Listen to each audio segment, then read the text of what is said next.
দেশের বাজারে আরেক দফা বাড়ানো হয়েছে স্বর্ণের দাম। এবার ভরিতে 2192 টাকা বাড়িয়ে 22 ক্যারেটের এক ভরি স্বর্ণের দাম 1,74,528 টাকা নির্ধারণ। দেশে গত 24 ঘন্টায় 139 জনের নমুনা পরীক্ষায় 7 জনের শরীরে করোনা ভাইরাস শনাক্ত হয়েছে। এ নিয়ে মোট আক্রান্ত রোগীর সংখ্যা দাঁড়িয়েছে 20,51,807 জনে। তবে 24 ঘন্টায় আক্রান্ত কারো মৃত্যু হয়নি।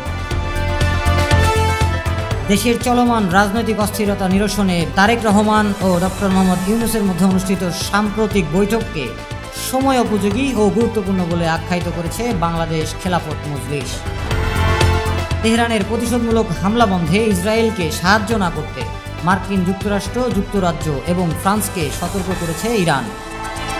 18 দিনের অচলাবস্থা শেষে স্বাভাবিক হলো চক্ষু ইনস্টিটিউট, স্বস্তিতে রোগীরা। ঈদের আলোচিত ও ব্যবসা সফল সিনেমা তাণ্ডবের এইচডি ভার্সন ফাঁস হয়ে গেছে। আগামী সোমবার সকাল থেকে ভারী থেকে অতি ভারী বৃষ্টির সতর্কতা দিয়েছে বাংলাদেশ আবহাওয়া অধিদপ্তর। আজ শনিবার আবহাওয়াবিদ শাহিনুর ইসলাম স্বাক্ষরিত এক বিজ্ঞপ্তিতে এ তথ্য জানায় অধিদপ্তরটি।